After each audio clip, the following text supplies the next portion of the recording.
좋은 날입니다. 오늘도 말씀 안에 승리하는 하루 되시기를 기도하겠습니다. 오늘 생명의 산 본문은 여호수아 9장 1절부터 15절입니다. 오늘 본문에서는 기브온 주민이 꾀를 내어 이스라엘과 화친을 맺는 모습이 나옵니다. 이 구절들을 통해 하나님께서 무엇을 말씀하시는지 살펴보도록 하겠습니다. 1절부터 2절입니다. 이 일 후에 요단 서쪽 산지와 평지와 레바논 앞 대해 연안에 있는 헷사람과 아모리 사람과 가나안 사람과 브리스 사람과 히위 사람과 여부스 사람의 모든 왕들이 이 일을 듣고 모여서 일심으로 여호수아와 이스라엘에 맞서서 싸우려 하더라. 이 일 후는 여리고와 아이성을 진멸한 일 후를 말합니다. 이 소식을 들은 가나안에 거하던 7족 속의 왕들은 모여서 일심으로 여호수아와 이스라엘에 맞서서 싸우려 했습니다. 여기서 일심으로의 원어는 페에하드로 하나의 입이라는 뜻입니다. 이들은 한 목소리로 비진리를 외치며 동맹을 맺고 하나님께 대적하는 모습을 보여주고 있는 것입니다. 이러한 자들을 좌우의 날이 선 검으로 진멸하는 것이 여호수아의 가나안 정복 전쟁의 목적이었습니다. 그래서 하나님께서 오랜 시간 복음을 들려주시며 회개하고 거룩한 제사장 나라가 될 기회를 주셨음에도 듣지 않고 대적했던 여리고와 아이성을 진리로 진멸하신 것입니다. 가나안 7족속에게도 이 일들이 경종이 되었을 텐데 그들은 회개하고 돌이키기보다 연합하여 하나님께 대적하는 길을 선택하고 있습니다. 3절부터 5절입니다.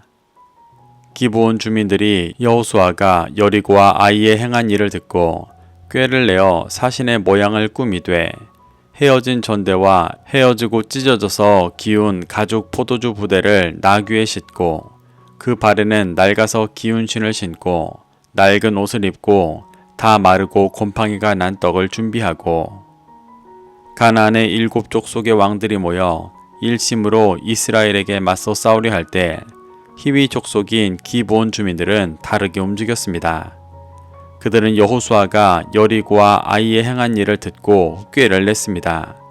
여기서 꾀의 원어는 오르마로 잠언 1장 4절에서는 말씀이 어리석은 자를 슬기롭게 한다고 할 때 슬기로움이라는 단어로 번역되었습니다. 기브온 사람들은 살기 위해 약삭빠르게 꾀를 내고 있는 것이 아니라 하나님께서 이스라엘을 통해 보여주시는 진리의 말씀에 슬기롭게 반응하고 있는 것입니다. 그래서 그들은 이스라엘에 사신을 보내며 헤어진 전대와 헤어지고 찢어져 기운 가죽 포도주 부대를 나귀에 싣고 낡아서 기운 신과 낡은 옷을 입었으며 다 마르고 곰팡이가 난 떡을 준비했습니다. 보통 이 모습을 멀리서 온 사람으로 속이기 위한 것이라고 보지만 영적으로 의미하는 바가 있는 것입니다. 여기서 헤어진 전대는 양식을 담는 자루입니다. 이 자루와 포도주 부대가 다 헤어지고 찢어져 기웠다는 것은 그들이 가나안에서 믿고 쫓던 떡과 포도주를 담는 비진리가 낡고 헛된 것이었음을 보여주는 것입니다. 또한 신발과 옷이 낡았다는 것도 그들이 에베소서 6장에서 말하는 복음 전하는 신발과 진리의 전신갑주가 없는 죄악된 모습을 보여주는 것입니다. 곰팡이 난 떡에서 곰팡이의 원어는 니쿠드로 빵 부스러기라는 뜻입니다. 이는 그들이 먹던 헛된 진리가 형편없는 것이고 하나님의 진리의 부스러기라도 먹기를 구하는 중심을 보여주는 것입니다. 이렇게 이들의 모습은 스스로를 불의하고 낡은 것을 쫓는 죄인이라는 것을 고백하며 스스로를 진멸하고 하나님께 드려지는 모습을 보여주고 있습니다. 6절부터 7절입니다. 그들이 길갈 진영으로 가서 여호수아에게 이르러 그와 이스라엘 사람들에게 이르되 우리는 먼 나라에서 왔나이다. 이제 우리와 조약을 맺읍시다 하니 이스라엘 사람들이 히위 사람에게 이르되 너희가 우리 가운데에 거주하는 듯하니 우리가 어떻게 너희와 조약을 맺을 수 있으랴 하나. 기브온의 사신들은 길갈 진영으로 가서 여호수아와 이스라엘 사람들에게 우리는 먼 나라에서 왔으니 조약을 맺자고 말했습니다. 여기서 말하는 먼 나라는 예수님께서 복음을 전하라고 말씀하셨던 땅끝과 같은 개념으로 진리가 닿지 않는 곳을 말하는 것입니다. 그들은 스스로가 비진리에서 나와 진리 안에 들어가기를 소망한다고 고백하고 있는 것입니다. 그러자 이스라엘 사람들은 그들은 지금 이스라엘이 정복하고 있는 가나안에 거주하고 있는 사람들인 것 같은데 어떻게 조약을 맺을 수가 있냐고 대답했습니다.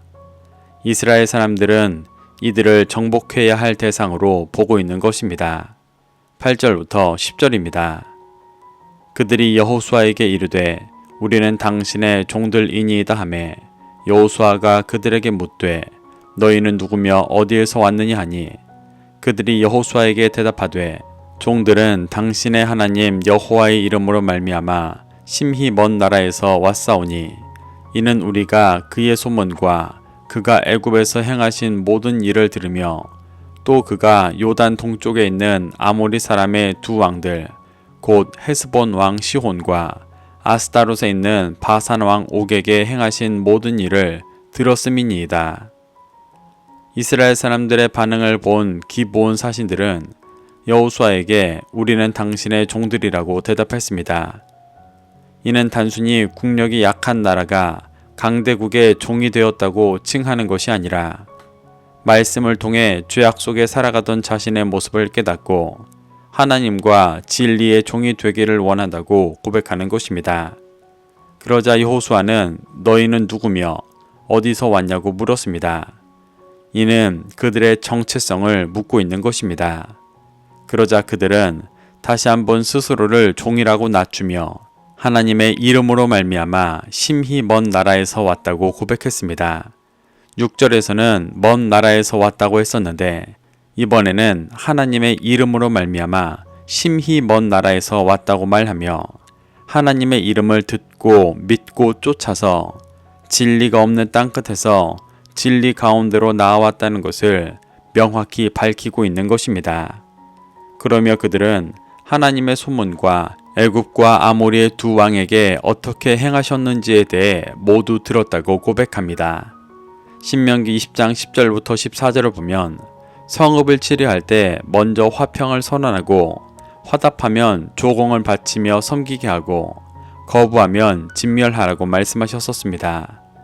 그래서 이스라엘은 애굽과 아모리 두 왕들을 진멸할 때 이 일을 행했을 것입니다.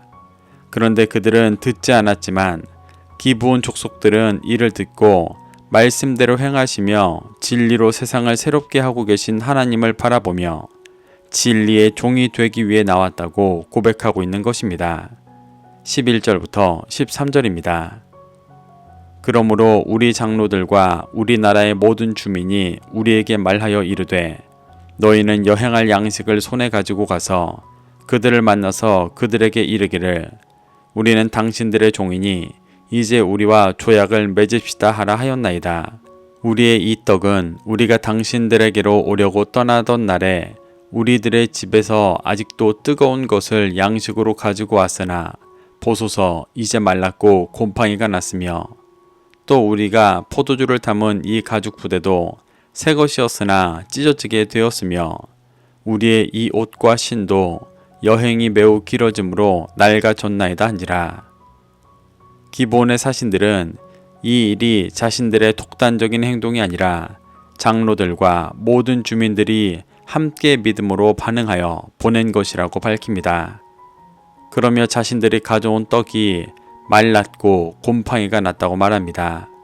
여기서 곰팡이의 원어도 5절과 같이 니쿠드로 자신들의 양식이 얼마나 형편없던 거짓 진리였는지를 깨달았다고 보여주는 것입니다.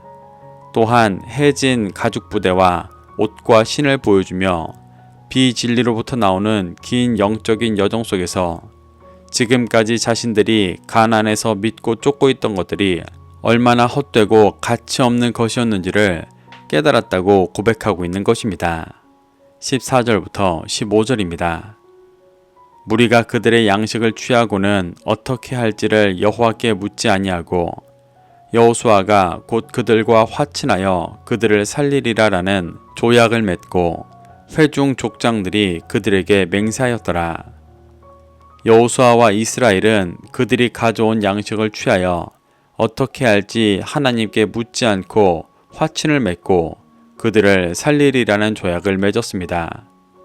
이는 여호수아가 그들에게 속아 실수한 것이 아니라 그들이 철저하게 낮아져 진리 안에 들어오기를 원했기 때문에 제사장 나라의 목적대로 그들을 받아들인 것입니다. 여호수아는 애초에 이 일을 하기 위해 가나안에 왔는데 대부분의 가나안 사람들이 진리를 받아들이지 않고 있기 때문에 진멸하는 전쟁을 하고 있었습니다. 하지만 가나안 주민들은 스스로 죄악을 진멸하고 진리 안으로 들어오려 했기 때문에 이 명확한 일들을 하나님께 묻지 않고 말씀대로 행하고 있는 것입니다. 이렇게 오늘 본문에서는 기브온 주민이 말씀 앞에 슬기롭게 반응하며 이스라엘과 화친을 맺는 모습이 나옵니다. 우리도 이러한 모습 속에서 교훈받아 몸은 교회에 속해 있지만 그 중심은 하나님의 말씀에 온전히 연합되지 않고 가나안 7 족속과 같이 진리에 대적하며 육신의 소욕을 따라 살아가고 있지 않은지 돌아보게 되시기를 바랍니다. 그래서 기브온 족속과 같이 철저하게 낮아지고 깨어진 마음으로 주님 앞에 나와 거룩한 제사장 나라의 백성이 되시기를 축복합니다. 오늘도 말씀을 심령에 새겨 승리하는 하루 되시기를 기도하겠습니다.